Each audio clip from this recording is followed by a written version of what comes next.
Are we good to go? How awesome. You're looking absolutely radiant. I can't believe you had a late night and jet lag, and look at the state of you. Thank you very much. Absolutely stunning. Last night was a ton of fun, a ton of fans. Yes. Yeah. I'm glad you had a fun time. I definitely had a fun time.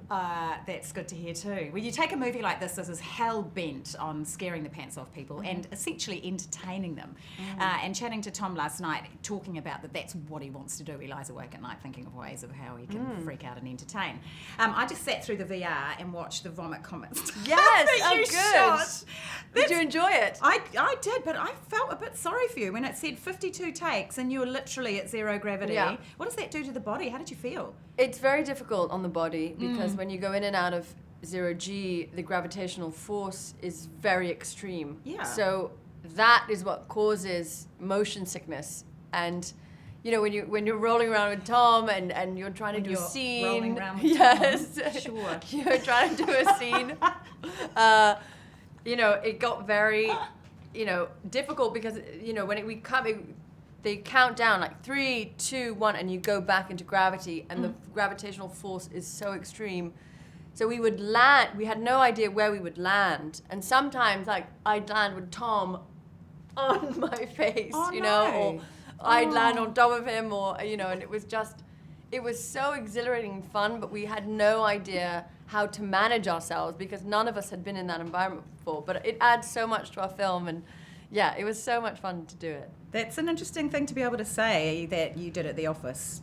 Tom Cruise landed on my, I had a year of great work stories. My friends would be like, "What are you doing today? Should we go for coffee?" I was like, "Sorry, I'm just, spinning around in an ambulance and Tom Cruise is flying out the window, so I don't know if I can go for a coffee tonight," kind of thing. And they're like, "Okay." That's outstanding. I mean, it's no question that it looked like an amazing film to shoot. What was the sort of the unexpected challenges, though? Because the one thing I thought of, you're busy worrying about zero gravity, but at the end of the day, you've got to be in character and deliver lines and essentially the heart and soul of the story. So how challenging was that? I think the challenge really is trying to deliver for all the people involved. I mean, we had a crew of 900 people, and on set, on a daily basis, there were 500, 700 people, and those sets were built. They're not CGI. They're not, that we had incredible craftsmen and set designers build those, and to honor all those people and to make sure that you in their space are honoring what they do as well and their life's work. I think that is a challenge because you continually have to be like, I need to arrive every single day and do the best I can because there are a lot of people who've put their heart and soul into making this something special. Sure. So yeah, just feeling that pressure. No pressure. No pressure there. No pressure. What else, and I know we chatted briefly about this last night, but when you take this force of nature that is Tom Cruise, and not just on screen, but as his film knowledge and his history and what he brings to it, how would you essentially nut it down and describe working on a film with him? He's just so inspiring. He's everything you want Tom Cruise to be. He radiates the love for cinema every second of the day, and he loves his audience, and I think that's why he has the career that he's had. He really understands what they want. He's really there for them. He takes himself out of every scene and steps back and goes, what will the audience want here?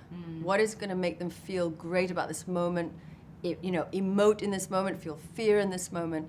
And him bringing that to set every day was what took our film to the next level and was inspiring to behold. And I'll take that knowledge and I'll try to apply it throughout my career and hopefully end up somewhere like him in a few years.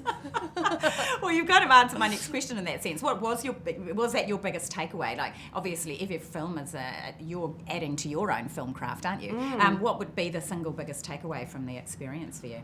There were so many. I think just observing Tom and Russell and these cinematic greats and, being part of a studio structure and just understanding that, it's just hard work and real passion that, keeps you in that space. And really just observing people at the top of their game and, knowing that you've got a lot of work to get to that point, but that's where you'd like to resonate and like to stay. So, that's what I took away from me, that the desire to to keep in that company and be worthy of that company from here on out. I'm with you. Thank I'm you. with you. Very quickly, the mummy having the gender spin was a piece of genius, I reckon. What do you think the difference, what do you get that's meatier when you turn the monster into a woman? Well, what I love about the classic monster stories is that you're morally conflicted as an audience. And to make her a mummy adds another level of conflict, you know, that she is beautiful, she's alluring, she's like a moth, you know, you're drawn to her like a moth to a flame, and there's something very enticing about her, and safe in a sense that she's a woman, but then her wrath is so huge. And for me, the things that are the scariest in life are the things that you think are not scary and then turn on you, you know? So I just love that we're in an age where, you know, women are believable in that space, and that they were, you know, visionaries in that sense, that they took this iconic character and they turned it on its head, and I think people really respond to it, and Sophia's so wonderful in the role. So I'm just excited to see what people think. Yeah, look, me too. Thank you very much. Thank you so much. That's a good chatting for Yeah. Yeah.